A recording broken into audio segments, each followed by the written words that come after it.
I actually just wanted to make a few comments while we're pulling it up that I completely sort of underscore this conversation around sort of demythologizing this idea of build will get us out of our affordability crisis. I think there's a lot of sort of assumptions that it's purely supply and demand without thinking about the larger systems. So my presentation today is focused on Airbnb. I was asked to speak a little bit to that. And I just wanted to share kind of some of these larger narratives that have been swirling around and then some actual research that's been done. So I'll do my best to read this. I'm sorry, so much text. So this is impacts of Airbnb according to real estate investors. And this isn't a blog called AirDNA that's all about how to make money from Airbnb. And 6 years ago, David's friend was paying $1,400 per month in a LA apartment and earning $4,500 a month in short-term rental income on Airbnb. He described the rate of return as insane. Not long after, David partnered up with his friend and leased a couple of LA properties. So this is the site that this report was on. So AirDNA collects rental metrics such as occupancy rates and revenue on nearly every Airbnb rental worldwide, and built a new tool specifically for real estate investors. So the guy said, by overlaying home values and rental rates across the US on top of Airbnb rental revenues, AirDNA can identify the most profitable short-term rental locations. This is impact of Airbnb according to Los Angeles affordable housing advocates. So this is the LA Alliance for a New Economy. And it said they did a report, this is in 2015, that they estimate that the 7,316 units taken off the rental market by Airbnb is equivalent to 7 years of affordable housing construction in Los Angeles. And this is the impacts of Airbnb in Hawaii according to a study commissioned by Airbnb. No material impact. Affordability crisis is a matter of overregulation and not enough new construction. Vacation rentals have always been a thing, and people and the state as a whole need Airbnb income. And so I want to sort of talk about how, on the face of it, right, I was saying, I think it's like only a small fraction, right, like 1%, 3% of homes in the state of Hawaii are listed on Airbnb, especially those, as I said, like statewide, only 8,000 entire home listings, right? But this idea that there's no material impact is belied by the fact that cities that have had a longer experience with Airbnb are very much experience a material impact, right? The idea that we need to just let loose, zoning rules and like regulation is the problem, does not jive up with the fact that even if we sort of said no zoning, no regulation, build wherever you can, no worrying about sewer systems, we still would not actually build enough to sort of replace what could potentially be lost from the rental market by units being pulled off and used for Airbnb.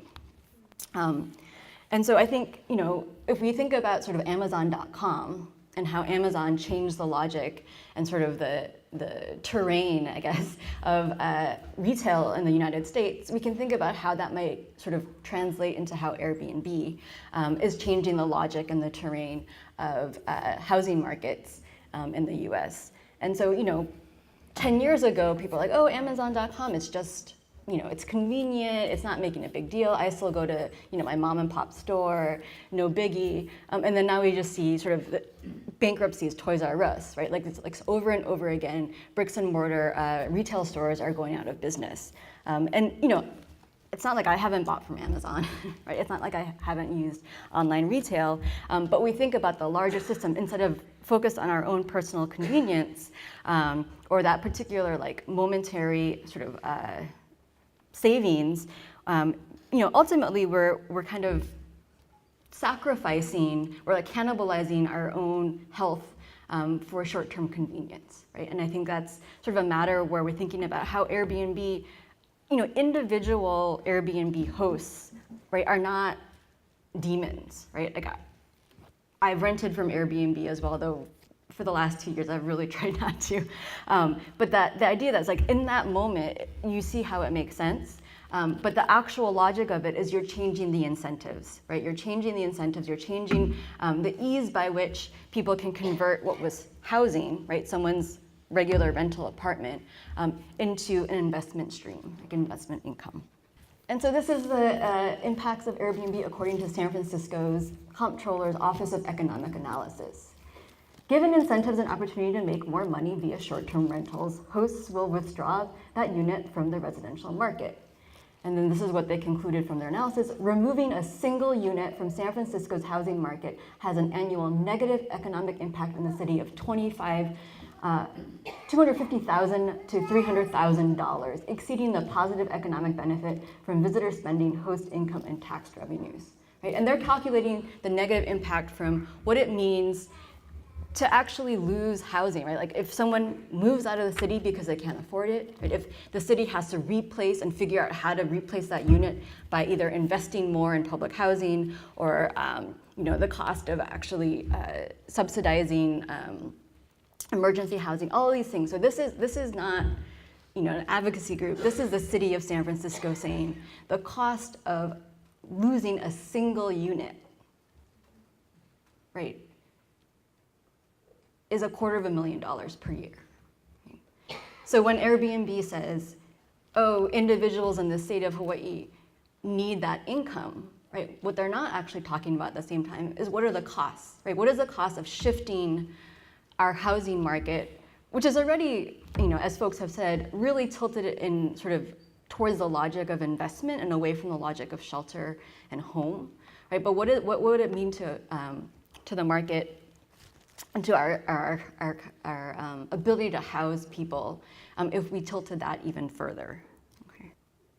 And this is, I think oftentimes it's, we talk about, Hawaii is unique. Hawaii is sort of, the most isolated geographical location, et cetera, but we are in a global system, right? And so I think it behooves us to take a look at how other cities, especially how other tourism-dependent cities, are experiencing Airbnb. And so this is just from this month.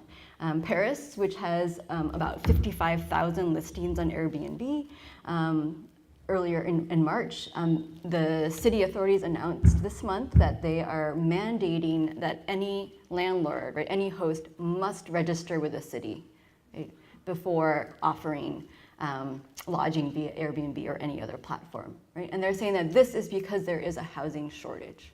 And I think, the idea that controlling, right, like saying that, oh, we're just gonna, like if Airbnb gives you taxes, shouldn't we be happy, right? Isn't it a win-win?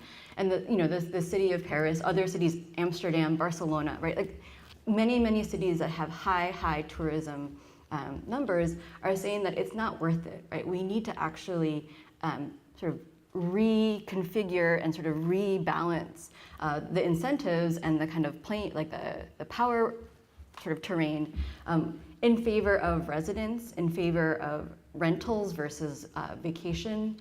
And I think, thinking through sort of how we study and even sort of understand kind of what the impact is, right? We can't just look at, right now there are only 8,000 entire home listings in the state of Hawaii, right? We have to think about what are the actual changes in how we even operate, right? And so thinking about, real estate investors are now like real estate